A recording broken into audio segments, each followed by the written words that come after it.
Hope you are doing well and healthy. Today I shall explain the biography of the great scientist Albert Einstein. So let's start. Albert Einstein's father died thinking his son was a failure. Yes, it is 100% true. Before Einstein became the Einstein, he was a struggling young man in Europe. He skipped classes and his professors never took him seriously. Moreover, Einstein never performed spectacularly in school. He did so poorly that he nearly decided to drop out and just sell life insurance. Things got worse when he got into college.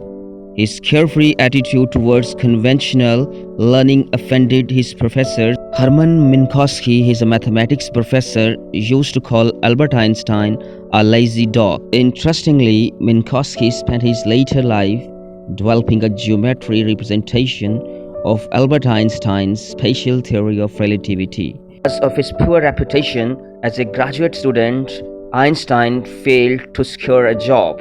Some of his friends went to the work in reputed labs and university, but Einstein remained jobless. He also started tutoring to the school children, but his student could not score good grades, as Einstein always went too far. He always believed in the application of knowledge rather than cramming of mathematical formulas and scientific concepts. This was something not practiced by the schools. To make matters worse, Einstein also suffered emotionally.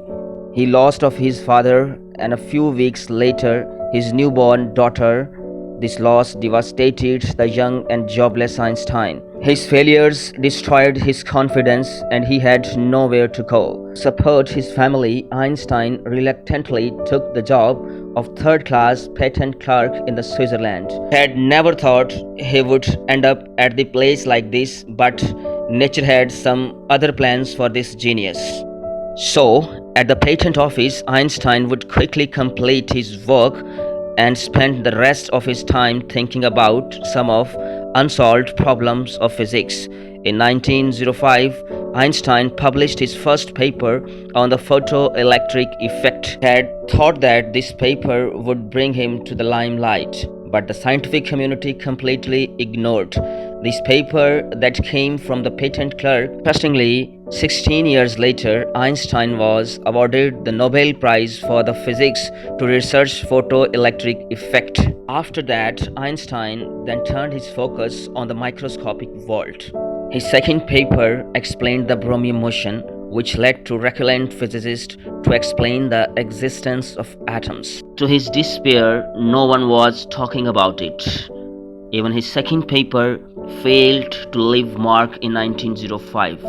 Although the young man was disappointed, he did not give up. Then came the third paper that changed the course of science. This brilliant paper introduced the special theory of relativity. It landed on the desk of the father of the quantum physics, Max Planck. His assistant told him that he had never seen something like this since Newton's work on classical physics.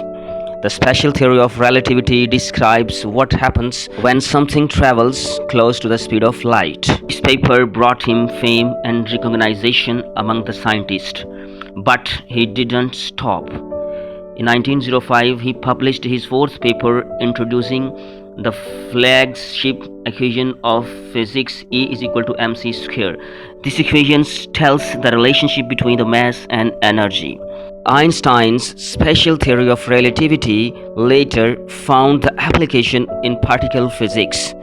The construction and the working of accelerators such as the Large Hadron Collider in Geneva wouldn't have been possible without this equation. However, Einstein realized that this theory was incomplete. It did not incorporate with two most important parameters of universe, gravity and acceleration. Einstein spent the next 10 years of his life developing the general theory of relativity, which became one of the two pillars of physics, the other being quantum mechanics.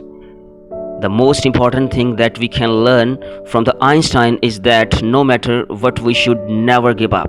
Despite all those difficulties and rejections, Einstein never stopped doing what he loved. Had he given up at any dose of failures, he would not have become the most celebrated scientist in the history of physics. Einstein said, "Great spirits have always encountered a violent opposition from the mediocre minds." Take care, all the best, see you again.